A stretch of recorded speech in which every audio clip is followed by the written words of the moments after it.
Yo guys, what is going on? And welcome back to another episode of Let's Talk Football. And today we are joined by a special guest, none other than my father, who is introducing himself as... Your dad. Yep, also known as... Andy.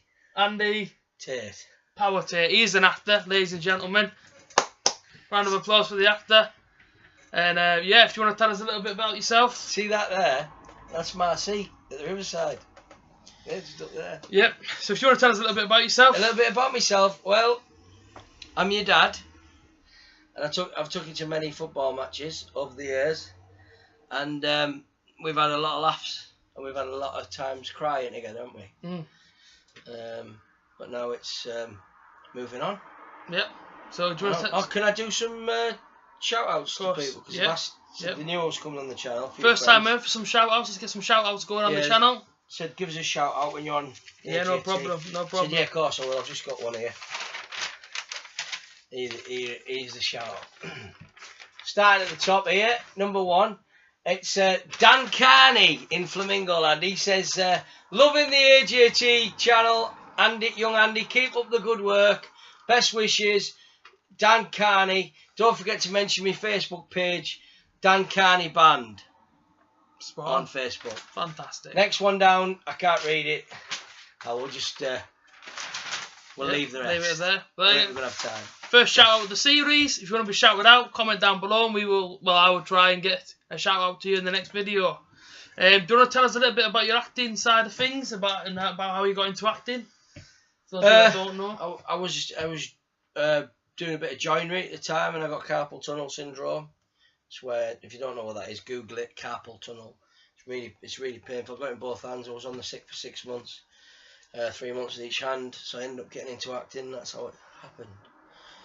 Got myself an agent, and I've never done any joinery professionally since. I've done it for myself, but never for anyone else. Well, I have done it for other people, but you know what I mean. I've never done it as a job since. Have you ever worked with anyone famous? Anyone that people might know out there? What do you mean? Have you ever worked with anyone that people might know out there, you know, off like soaps or anything like that? Have you ever worked with anybody that people may know? Oh yeah, I've worked with a few different celebrities and things, but that's not what I really do talk about that. But so at the minute you are working at Flamingo Land, that's right. On the pirate ship. Seas on the pirate ship every day, 11, 1 and 3. Yep. Doing a pirate show, and then we're in the club on a night time in Flamingo Land doing Tickle Trout and a pantomime that we're involved with at the moment.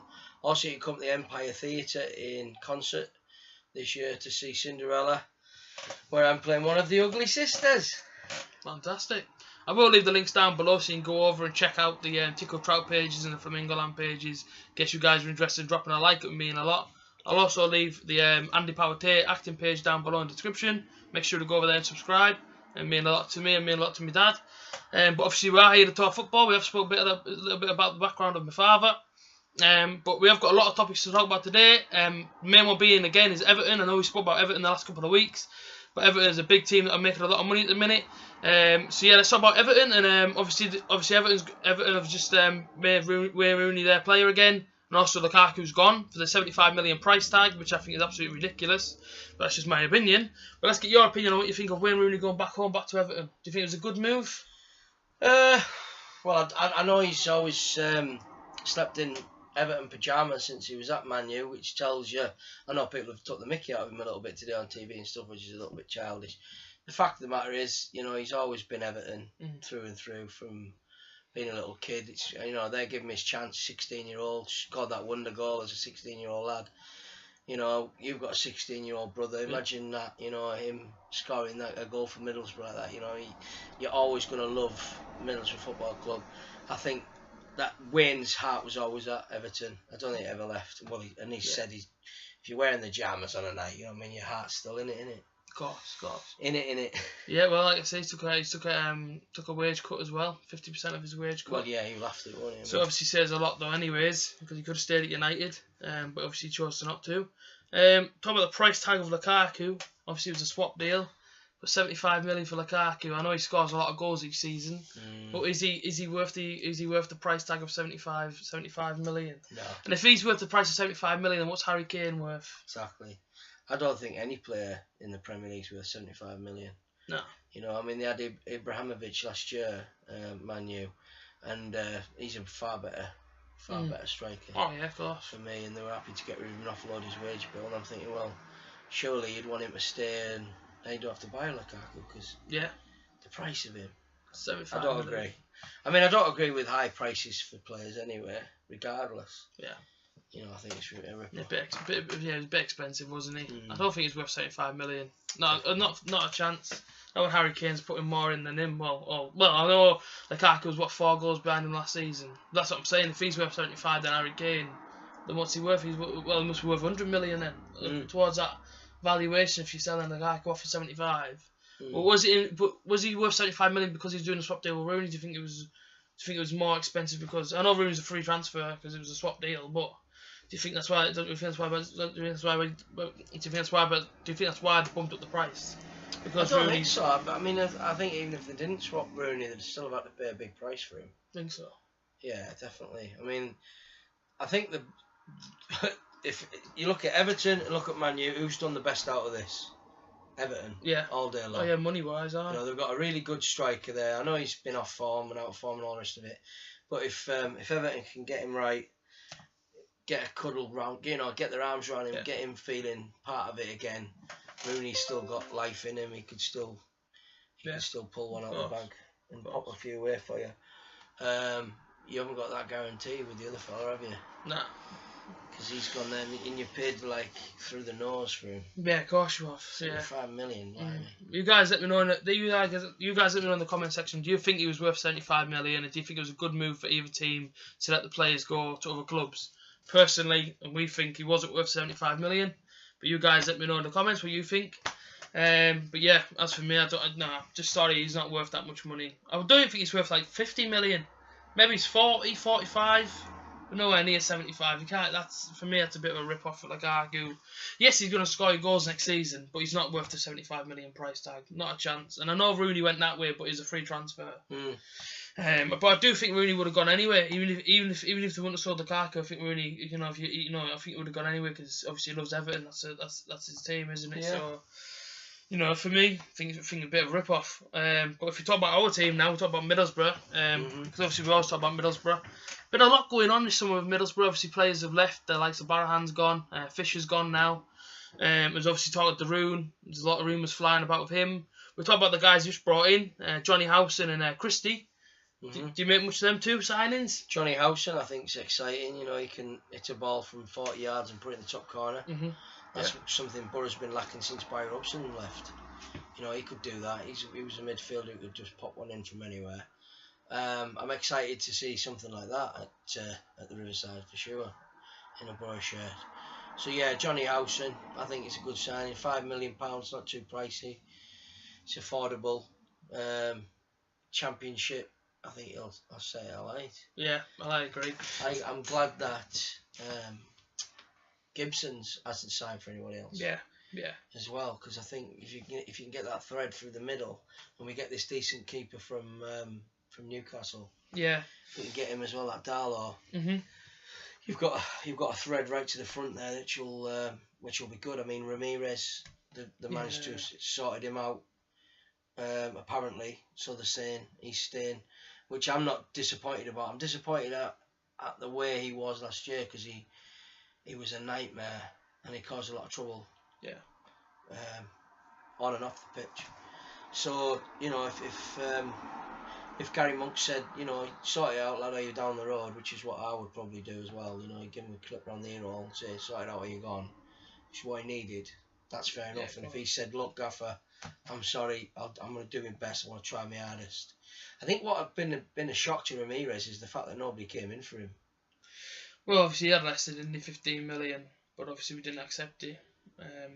So obviously he's here now. But I agree with you. I think Gary Monk must have had a good word with him. I'm a little bit disappointed though. Just the way that he treated it last season. I just think maybe he's come out and apologise. Yeah. Just try and be the bigger man. Because obviously us fans go to work all week to pay to go and watch that sort of team. And obviously Bournemouth away last season, we see when he got sent off, and we know what happened in the dressing room between the players. Yeah. Maybe just come out and just hold your hands up and say, look, I was an idiot, I'm sorry, and I want to play for the football club. Because if you don't, I do think if he does play next season, obviously he's going to get his chance now. He's in the team. I do feel like the crowd's going to be mixed, and there's going to be a lot of boos and a lot of cheering. Personally, obviously for players in a Borough shirt, you should cheer them, but doing what he did, put the transfer request in, and then getting sent off at Bournemouth and laughing about it and whatnot. I think sometimes you've got to be the bigger man and hold your hands up and say, look, I'm sorry, I didn't mean to do what I did. Like, fair enough, he had problems, because obviously there's a lot of speculation about him coming out and doing what he did, but sometimes you just need to be the bigger player and just say, I'm sorry, like, because in a way we saved his career as well from Southampton. His career was going nowhere until we came in and got him. That's true. So really, he should just say, Borough, he owes a lot to Borough, is what he does, because if we wouldn't have come and got him, he would have just been a nobody. Yeah. Probably would have gone back to his homeland and just become a nobody there and then. So yeah, I feel like he's got a lot to prove as well next season. Obviously, he's been given the chance now, so you got to show your worth. I'm afraid, because if not, you're going to get hated again. Yeah, pretty much, because that's what happens. As Borough fans want to see good players. We don't see players who won't give it all. So yeah, but obviously he's in the team, so let's see how he gets on next season. But obviously, I think Bamford as well. I'm looking forward to seeing Bamford next season. Yeah. Last time we were in the Championship, him and Vossen absolutely blew the Championship away, didn't they? So that's the thread I was going to say. Course, if you start the keeper, go bomb, bomb, bomb, bomb, bomb, and you end up with Bamford in front. We know Bamford can score goals. Yeah. He scored plenty until his ankle damage, and that's what cost us the playoff final. In my opinion, he was injured and just didn't feature, did he? Although he was on the pitch, he was limping about like a nutter. Yeah. Did he play? He did, didn't he? He did play. He did play, but he didn't play. Awful, wasn't he? Well, he did play, but he didn't play, did he? Yeah. He couldn't do a lot. Because obviously, it was actually against Norwich at Corral Road, where they said he knocked his ankle. Yeah. He got took out at Norwich, and that's what injured him. Well, we beat them twice. Yeah. Well, yeah, beat him 4-0 up here and beat him 1-0 down there. And the one we needed to beat him, and we got beaten. Yeah, 2-0. But I mean, second half, so I'll never forget the Ayala chance with the header. And they get cleared off the line, that. Yeah. Got cleared off the line, that could have been the chance to go 2-1. They probably would have changed the game if it had gone 2-1, but it's the season after we went up, and then disappointingly last season, I don't know what happened last season. It kind of flopped, didn't we? I mean, we went up, and I don't think we signed Premier League players. Definitely not. Gusted's not, I know he plays for us now, but, I know there might be fans out there, but Gusted's not a Premier League player. I'm bringing him in, and then Guzan, he's not. Like you see now, he's gone straight to America. So, I think last season, I think we went up. I think we went up unprepared. I don't think we got the signs that we need. I think Darun was one of our best signs last season, and it'd be important to keep hold of him in the Championship because he's just an engine. Doesn't stop running, gives 110% as well. I agree with you. Yeah, Darun, like he's always been impressive for me to watch. He's a grafter. He's up and down. He can do anything, can't he? He's class. Yeah, of course he can. And if we lose him, I think we'll lose a big player. Yeah, we will. It's the same as with Gibson. We don't want to lose them two lads because they're like the middle. They're holding things together. I do fear though. Build teams around them sort of players. Yeah, of course you do. You've got your Gibson at the back, and then you've got your Darun in front of him, and then you've got this new lad Howson coming in, Clayton as well. Absolute. Yeah, Clayton, rock solid. Yeah, last season. Faultless performances last season. I watched him play. Even though we got beat, he was faultless. They say, well, it's every member on every member of the team has to hold their hands up and say, "Oh, I thought we got beat." But a few times I watched Clayton and thought, he didn't do anything wrong. He was perfect, and it was just a shame to see what was going on. And I know he got really passionate with Ramirez. Yeah. Won't say what happened because obviously it's all rumours anyway, but he got really upset with him and fair play to him because I think if I'd have been in the squad and I was playing in a team on a pitch with a player like that who was spitting his dummy out left, right and centre, I would have done the same as what's rumoured. Signed a new deal as well, didn't he? 4-year deal last season. Yeah, I think he could be here forever. Yeah, because the fans love him. He loves the place, and I think he plays with passion and he wears his heart on his sleeve. That lad. Clayton, for me, I think he'd be a big player for us this season. I agree. Yeah, and it's so, just where you're going to fit everything together then, you think? So I kind of fear because if we sign Johnny Howson, I kind of fear that someone will be going. I personally think that we need a winger now. I seen last night that Club Brugge were going to put in a record transfer fee of 15 million for a kid from Club Brugge. Right. I don't know if it's a rumour or whatnot. I've seen it on social media. Apparently he's outstanding. Borough fans are raving over him, but 15 million price tag again, record transfer. But I do, and I have said it in previous week, I think Downing needs to go. I don't want to see Downing in next season. Just because the last 2 seasons that he's been here, he hasn't done a lot. He doesn't look like he wants to play for us. It looks like he's just here for a party, pretty much, getting the wages and off he goes. I do think we need another wing, but I do fear that this Johnny Howson's come in. Does that mean that a midfielder's going to be going? That's what I fear.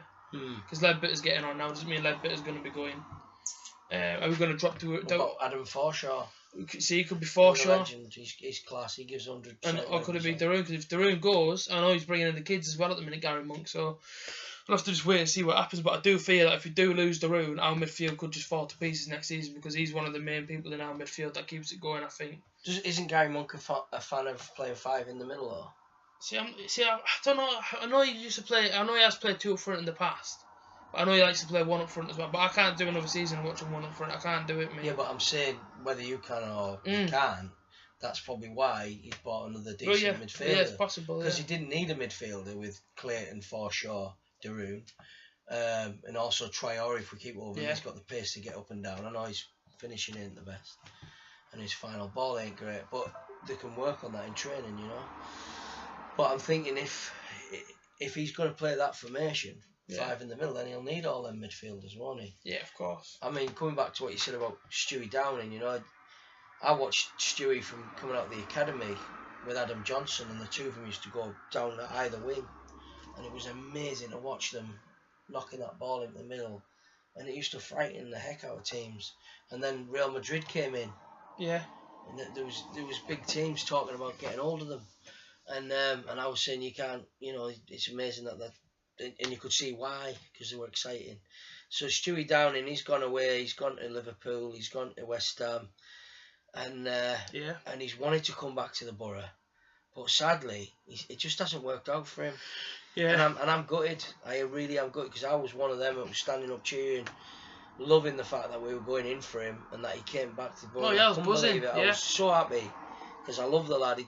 Watching him play, and I know he's great for the area. He's a local lad. He's a legend. You can't say anything else than that. He's an England international. But I just don't know what never clicked with him. I just don't know why he didn't, and why it won't. Maybe, just maybe, it might. Yeah. This season. Who knows? We've got a new manager now. I know a lot of people fell out with Cranker. We know that now. Yeah. You know, there was silly rumours which have now been solidified, if that's the way to describe it. That these lads weren't playing the game, and Karanka took the wrong end of the stick with them. Instead of saying, right, you're off, kind of thing, we're going to ship you out, he tolerated them a bit.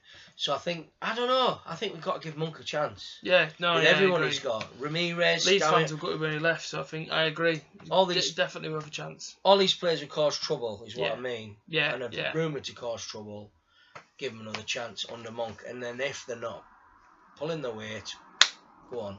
Yeah, I agree. See you, boys. I agree. Yeah, I totally agree. You guys let us know what you think about the new coming season and what players you're looking forward to seeing. Just to finish up, little background on my dad. I don't know if you want to explain it about football, about when you were younger and whatnot. Oh, how I got into football? Yeah. Well, my dad wasn't a football fan. He didn't like football. My dad. My older brother didn't either. So nobody introduced me to football. I went and found it myself, and I just happened to find myself in Ayresome Park one Saturday afternoon, and it was like the most amazing thing ever. And I made the mistake of standing in the all-gate, and when we scored, we got crushed up against the railing. There was little white railings every now and again in the stands. Don't even know what they were for, but they were there every now and again. And I remember standing there, my little chest getting crushed. So from then on, every time I went, I used to go under the railing and stand in front of that. And when we scored, I just used to turn around and cheer with the lads like that, all in front of me, so I wasn't getting crushed. But that was the first time I ever went to Ayresome Park. Wow. And I loved the Borough, and I used to go and watch them regular, but you couldn't see them on the telly because they weren't in the top flight football in the 80s. So I used to follow Everton, believe it or not, and I used to enjoy watching them play. I think it was Gary Lineker that did it for me, because in the World Cup in '86 in Mexico, he played a blinder, like got golden boot and everything, and I think I followed him to Everton and watched him play there. I only followed him, I didn't support him. Oh yeah, of course. I went to Wembley to watch him in the Zenith Data Systems Cup against Crystal Palace, and they got beat. And Howard Kendall's secretary managed to get us tickets because I was in horse racing at the time. And one of the lads knew Howard Kendall's secretary, and he managed to get us a couple of tickets. So I did go to watch him Oh, wow. as an Everton fan, Yeah. if you like. But I'm not. I would never ever say I'm an Everton fan because I'm not. I've always been Middlesbrough. Right. But I have followed them and watched them and enjoyed them. But I tell you an interesting story. I was driving to Middlesbrough versus Everton one night. It was pouring with rain, and my car broke down. Cheers. Car broke down the motorway. Long story short, cost me a fortune to get it fixed. Turned up late. Had to go through the late gate. We were getting beat 3-0. Walked in, and the Borough fans are all singing 0-4 to the mighty Reds, 0-4 to the mighty. That's what they were singing as it got in. 4-0 down. By then, by the time I got in the stadium, I thought I'll go and get something to eat. Went down. Thought I'm starving here. All they had was curry pies left. I thought you're joking, I didn't bother with that.